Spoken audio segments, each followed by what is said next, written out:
Hello everyone and welcome to the video. Today we are going to begin the journey of Geography class 6 and our first unit is the Earth and the Gratitude, which will be taught by me, and my name is Anand Soni. Let's have a look at the world map. अब हमारे सामने यहाँ पे world map आ चुका है और हम clearly देख सकते हैं कि यहाँ पे कुछ अलग अलग नाम दिए गए हैं और इन सभी नामों को कॉन्टिनेंट कहा जाता है। और अर्थ जो है 7 कॉन्टिनेंट में डिवाइड किया गया है। उनके नाम हैं north America, south America, Europe, Africa, Asia, Australia and Antarctica. अब इंडिया जो है एशिया कॉन्टिनेंट के सदर्न पार्ट में आता है। यहाँ पे मैं एक फन फैक्ट भी बताना चाहूँगा कि अर्थ ही एक ऐसा प्लैनेट है जिसके ऊपर लाइफ एग्जिस्ट करती है। Now let's move forward and study about the angular measurements of earth. That is, अब हम पता करेंगे डिस्टेंसेस होते हैं अर्थ के। अब from top to bottom, that is from north to south, the distance of earth is 12,714 kilometers and the distance from east to west is 12,756 kilometers. अब ये जो डिस्टेंस है वो एकदम मतलब एक्यूरेट नहीं है, ये इमेजिनरी लाइन्स से बनाए जाते हैं। अब जैसा कि हम सबको पता है कि अर्थ पे बहुत सारे अलग अलग ओशियंस है, उसके बाद में अनइवन लैंड है, फॉरेस्ट है, बहुत सारे आइलैंड है, अलग अलग साइज़ की बिल्डिंग्स है। उसके वजह से एक्यूरेट जो लाइंस बनाना बहुत इम्पॉसिबल हो जाता है साइंटिस्ट के लिए भी। साइंटिस्ट ने इसका एक मिनिएचर वर्जन बनाया है जिसे आजकल सभी लोग ग्लोब के नाम से जानते हैं। इस ग्लोब के ऊपर हम इजीली लाइंस बना सकते हैं, भले ही वो हॉरिजॉन्टल हो या वर्टिकल लाइंस हो। तो इन लाइंस के हेल्प से अर्थ का डिस्टेंस कैलकुलेट किया गया है। मूविंग फर्दर, अभी यहाँ पे आपके सामने एक इमेज आ चुकी है। इस फिगर में हमें पता चलता है कि यहाँ पे हमें दिया गया है एक नॉर्थ, साउथ और एक एम जो है इस फिगर का सेंटर माना गया है। मतलब इस जो सर्कल है ये, इस सर्कल का सेंटर है एम। और हमें एक बताया गया है कि एम वी करके एक लाइन बनाई गई है और इस लाइन से हमने एक एंगल डिराइव किया है एक्स एम वी। अब इस एंगल के जो मेजरमेंट है वो है 30 डिग्रीज और हमें पूछा गया है कि एंगल वाई का मेजरमेंट क्या है, that is Y M V का मेजरमेंट क्या है, जो कि दिया गया है 60 डिग्रीज। अब हमें एक और बात बताई गई है कि जो एन एक्स है ये एक सरफेस बनाया गया है, एक सर्कुलर सरफेस बनाया गया है और इन्फॉर्मेशन इस तरीके से दी है कि यहाँ से अभी आप कोई भी एंगल बनाइए इस डायरेक्शन में, उसका मेजरमेंट सेम रहेगा, जो कि 30 डिग्री से बनेगा और उसका मेजरमेंट सेम रहेगा। और फाइनली इस एम वी जो ये येलोइश हमारा जो सर्कुलर सरफेस है उसका नाम है इक्वेटोरियल प्लेन। और इसे ही आगे जाके हम देखेंगे कि इसे ही कहा जाता है इक्वेटर। अब इसका नाम इक्वेटर क्यों है वो हम आगे पढ़ेंगे। So let's move further. अभी हमें एक छोटी सी एक्सरसाइज दी गई है हमारे बुक में और उस एक्सरसाइज में हमें बताया गया है कि हमारे पास कुछ इस तरीके की फिगर है और फिर हमें बोला गया है कि उसका सेंटर एक्स है। मतलब इस फिगर, ये जो फिगर है इस फिगर का सेंटर है एक्स और हमें बोला गया है कि एक एंगल बनाइए which is named as V1, X and K1 and the degree of angle should be 20 degree. So here it comes. Okay, so this is the angle V1, X, K1 and further it is said that we have to make the angle of V2, X and K2. So this is the angle of V2, X and K2. Further it is said that K1 and K2 being the points on circle, draw an ellipse joining K1 and K2। इसका simple मतलब ये है कि हमें K1 और K2 को इस तरीके से ज्वाइन करना है कि वो दोनों भी सर्कल के सरफेस पे ही टच हो और वो ऐसे बनता है। आगे की इन्फॉर्मेशन है कि सर्कल के लोअर पार्ट में हमें एक 60 डिग्री पे P1 और P2 करके एंगल बनाना है X के ऊपर से। तो वो कुछ इस तरह से बनता है, ऐसे। फिर बोला गया है कि सेम इनका भी एक एलिप्स बनाओ इनको ज्वाइन करके। तो इनको ज्वाइन करके एलिप्स बनता है कुछ इस तरह। और हमारा एंगुलर मेजरमेंट्स थे 20 20 60 60। ओके, सो आगे हमें बोला गया है कि इस फिगर में हमें क्वेश्चन किए गए हैं कि K1 और K2 that is this line and the distance of P1 and P2 are this same. So the answer is no. Why? Because we can see that the angle is 20 degree. Though the angle is 20 degree, that is the lower angle, and this is 60 degrees. So people might think that it is 20 degrees, so the line is smaller, and this is 60 degree, so the line will be bigger. But no, in case of circle, when we come closer to the center of the circle, the line is greater, and when we move away from the center, the line is smaller. So the answer is no. Now let's compare xk1 and xp2, that is xk1 and xp2. So it is asked that are the distance of these lines different? But the answer is no, as we can see that both are derived from the center to the surface. So their distance, that is the measurement of k1x and p2x, the distance is same. Now it is said that compare the ellipse you have drawn. So these are the ellipse made by us, and we have already did the comparison of it, which is the larger ellipse and why. And I have already said that when we come closer to the center, the ellipse will be greater, and when we move away from the center, the ellipse will be smaller.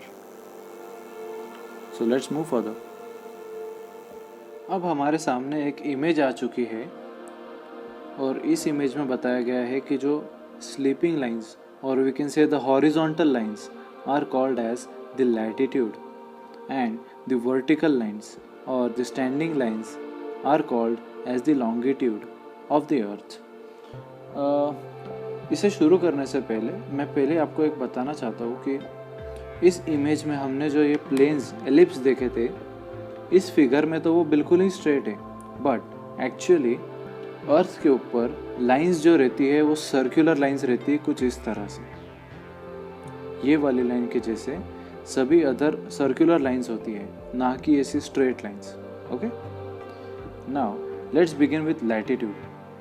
अब इस image में हमें पता चलता है कि equatorial plane जो था वो हमारा मिडल और सेंटर ऑफ द अर्थ रहता है, उस वाले पार्ट को इक्वेटोरियल प्लेन कहा जाता है।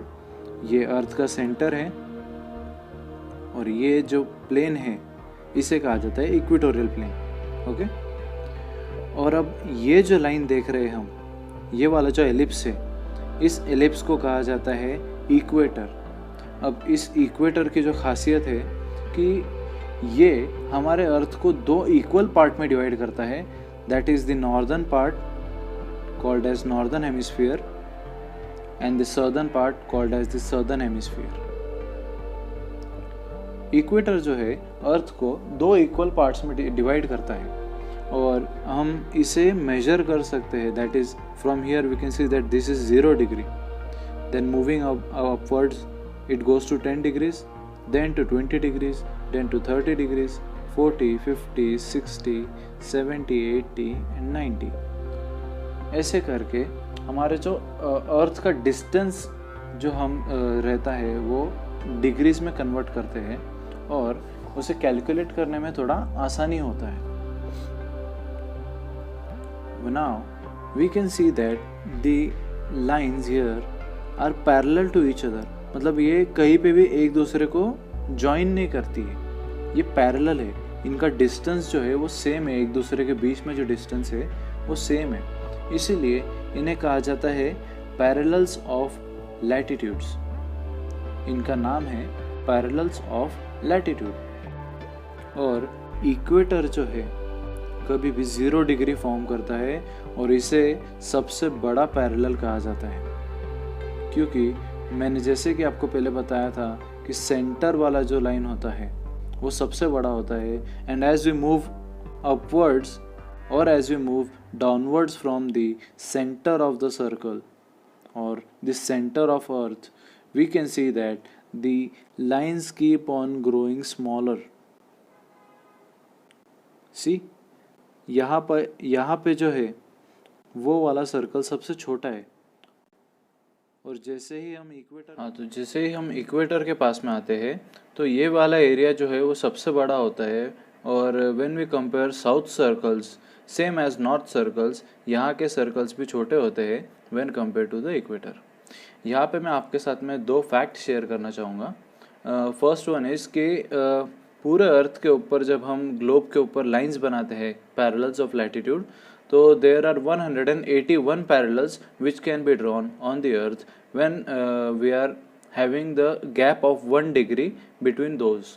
जैसे अभी हम इक्वेटर को 0 ये वाला पैरेलल एक सेपरेट पैरेलल है, उसके अलावा 1-1 डिग्री के गैप से ऐसे हम 90 जो है सिर्फ नॉर्दर्न हेमिस्फीयर में 90 पैरेलल्स बना सकते हैं और सेम ही सदर्न हेमिस्फीयर में भी 90 पैरेलल्स बना सकते हैं 1-1 डिग्री के गैप पे। तो टोटल हमारे पास हो जाता है 90 of northern hemisphere, 90 of southern hemisphere and 1 of the equator. तो टोटल हो जाता है 181 parallels of latitude. Now let's talk about the second fact. यहाँ पे हम 2 चीज़ों को कंपेयर करने वाले हैं, that is the parallels of latitude and the angles of latitude. अभी जैसा कि हम देख सकते हैं कि इक्वेटर के पास में पैरेलल्स ऑफ लैटिट्यूड का पोजीशन सबसे बड़ा होता है and when we move towards the ends of earth that is north and south part, जो सर्कल्स होते हैं वो सबसे छोटे होते हैं। But when we talk about the angles जो है इक्वेटर पे सबसे कम होता है, that is 0 degrees. We can see here equator पे एंगल होता है 0 degree and when we move towards the edges it goes to 90 degrees and here also 90 degrees. So हम ये कंक्लूड कर सकते हैं कि इक्वेटर के पास में पैरेलल्स बड़े होते हैं बट जो एंगल्स होते हैं वो छोटे होते हैं। And when we move towards the ends of earth, यहाँ पे एंगल्स बड़े होते हैं एंड सर्कल्स छोटे होते हैं। So let's move further. ये वाला जो इमेज है ये आपके लिए सिर्फ एज अ इंफॉर्मेटिव पार्ट के लिए है। यहाँ पे हमने कुछ नाम दिख रहे हैं जैसे equator, tropic of cancer, arctic circle, north pole, tropic of capricorn, antarctic circle and south pole. अभी ये सब जो है ये अलग अलग नेम ऑफ लैटिट्यूड्स है, पैरेलल्स ऑफ लैटिट्यूड्स। ये सब अलग अलग पैरेलल्स ऑफ लैटिट्यूड्स है और इन सब का रोल आपको आगे पढ़ने मिलेगा। ये सब काम आते हैं जोन्स बनाने में। अभी एक छोटा सा इन्फॉर्मेशन आपके लिए, जैसे जो जोन्स इक्वेटर के पास में होते हैं उनको हीट बेयर करना पड़ता है ज़्यादा। मतलब जो एरियाज़ इक्वेटर के पास में आते हैं, जो कंट्रीज़, जो कॉन्टिनेंट्स दैट इंक्लूड इक्वेटर, वहाँ के जो टेम्परेचर होते हैं वो थोड़े ज़्यादा होते हैं when compare to Arctic Circle and Tropic of Cancer and same goes for the Tropic of Capricorn and Antarctic Circle. इन जगहों पे टेम्परेचर कम होता है as compare to the equator. Next, now let's talk about longitude. जैसा कि हमने पहले देखा था कि जो भी हॉरिजॉन्टल लाइंस होती है वो सारी की सारी लैटिट्यूड कही जाती है और आगे ही जो भी उनके पैरेलल्स होते हैं उन्हें पैरेलल्स ऑफ लैटिट्यूड कहा जाता है। वैसे ही लॉन्गिट्यूड में जो भी वर्टिकल्स लाइन होती है, वर्टिकल्स जो होते हैं उन्हें कहा जाता है लॉन्गिट्यूड। और जैसे कि हमने लैटिट्यूड में देखा था कि लाइंस को पैरेलल्स ऑफ लैटिट्यूड कहा जाता है, उसी तरह लॉन्गिट्यूड में इन्हें कहा जाता है मेरिडियंस। जो भी वर्टिकल लाइंस है इन्हें कहा जाता है मेरिडियंस। अभी मेरिडियंस जो है वो सभी के सभी नॉर्थ पोल और साउथ पोल पे मीट होते हैं और इनमें भी कुछ इम्पॉर्टेंट मेरिडियंस ध्यान में रखने के लिए है। जैसे हमने लैटिट्यूड में देखा था कि इक्वेटर जो है, इक्वेटर अर्थ को 2 इक्वल पार्ट्स में बाइसेक्ट करता है, मतलब 2 इक्वल पार्ट्स में कट करता है। उन्हें कहा गया था northern hemisphere and southern hemisphere, right. उसी तरह मेरिडियंस में होता है प्राइम मेरिडियन। अब ये जो प्राइम मेरिडियन है वो अर्थ को 2 इक्वल पार्ट में डिवाइड करता है, that is eastern hemisphere and western hemisphere. जो लेफ्ट वाला पार्ट होता है उसे कहा जाता है वेस्टर्न हेमिस्फीयर, और जो राइट वाला पार्ट होता है उसे कहा जाता है ईस्टर्न हेमिस्फीयर। ओके, अब जैसे कि हमें पता चल चुका है कि प्राइम मेरिडियन जो है वो अर्थ को 2 इक्वल पार्ट्स में डिवाइड करती है, the left side being the western hemisphere and the right side being the eastern hemisphere. Just like the equator bisects the earth into 2 parts, that is the northern hemisphere and the southern hemisphere.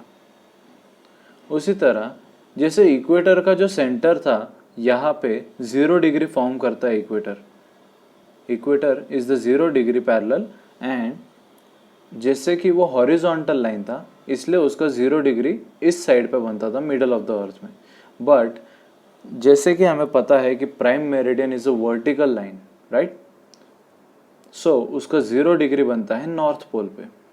And I would like to share a fact कि earth के globe के ऊपर हम including prime meridian हम 360 meridians बना सकते हैं at the difference of 1 degree angle, मतलब एक डिग्री एंगल के गैप से हम 360 ऐसे मेरिडियंस ड्रॉ कर सकते हैं अर्थ के ग्लोब के ऊपर। अब जैसे कि हमने पढ़ लिया है कि मेरिडियंस क्या होते हैं, हम ग्लोब के ऊपर कितने मेरिडियंस ड्रॉ कर सकते हैं, सो अब हम आगे बढ़ते हैं। Now we are going to study about the gratitude. ये हमारे इस यूनिट का लास्ट टॉपिक है, और अभी तक आपने पढ़ा है कि लैटिट्यूड क्या होता है, लॉन्गिट्यूड क्या होता है, बट आपके माइंड में ऐसा क्वेश्चन आया होगा कि हमने ये लैटिट्यूड और लॉन्गिट्यूड पढ़ क्यों रहे हैं, इसका यूज़ कहाँ पे होने वाला है। So I would like to give the answers to your question. Now इस इमेज में हम देख सकते हैं कि यहाँ पे हम बहुत सारे लैटिट्यूड्स देख सकते हैं एंड लॉन्गिट्यूड्स देख सकते हैं, बट यहाँ पे एक बात आप सबने ऑब्जर्व की होगी कि एक दूसरे को यहाँ पे इंटरसेक्ट कर रहे हैं हर जगह पे, मतलब एक दूसरे को कट कर रहे हैं। जैसे सभी लैटिट्यूड्स और लॉन्गिट्यूड एक दूसरे को कट करके कुछ बॉक्सेस बना रहे हैं। अभी हम सब जानते हैं कि हम टाइम यूज़ करते हैं, हम रोज़ टाइम देखते हैं, डेट देखते हैं। उसके बाद में आजकल जो जीपीएस सिस्टम है वो बहुत यूज़ होता है कि भाई हम कहाँ पे है, हमारा लोकेशन क्या है। सबके मोबाइल में गूगल मैप्स है, बट गूगल मैप्स ऑपरेट किस बेसिस पे करता है। So Google map uses the latitudes and the longitudes to find out the time and the location of your. जैसे कि सभी लैटिट्यूड्स और लॉन्गिट्यूड्स के पर्टिकुलर एंगल्स होते हैं, जैसे कि हमने पहले देखा कि अलग अलग पैरेलल्स पे अलग अलग एंगल्स बनते हैं और अलग अलग मेरिडियंस पे अलग अलग एंगल्स बनते हैं। सो उन्हीं एंगल्स को यूज़ करके हमारा टाइम जोन और लोकेशन ये ट्रैक किया जाता है, और उसके हेल्प से हम टाइम देख सकते हैं और एग्जैक्ट टाइम पता कर सकते हैं कि अभी कितना टाइम हो रहा है, कितनी बजे है अभी क्लॉक में। उसी के साथ में हम कहाँ पे है अभी, हम कोऑर्डिनेट्स इन जो जहाँ पे ये बाइसेक्ट होते हैं ये लैटिट्यूड्स एंड लॉन्गिट्यूड, उस प्लेस को कहा जाता है कोऑर्डिनेट। उसी कोऑर्डिनेट्स को यूज़ कर करके हम पता करते हैं कि हमारा एक्चुअल लोकेशन क्या है, अभी हम कहाँ पे हैं। और इसी चीज़ को यूज़ करके अभी बहुत सारे टेक्नोलॉजी बनाए जा रहे हैं जिसमें जीपीएस सिस्टम यूज़ हो रहा है। हमारे कार्स जो है, लेटेस्ट व्हीकल्स जितने भी लॉन्च हो रहे हैं, उन सभी के अंदर जीपीएस ट्रैकिंग सिस्टम फिट किया जाता है, और ऑलरेडी उसमें इनबिल्ट सिस्टम टाइप हमें प्रोवाइड किया जाता है। So everyone has now come to know that what is the use of gratitude and what is the use of latitude and longitude in our day-to-day life. इसी के साथ हम हमारा session and करना चाहेंगे, and thank you everyone for watching this video. Do like, share and subscribe our channel The Backbenchers. Thank you.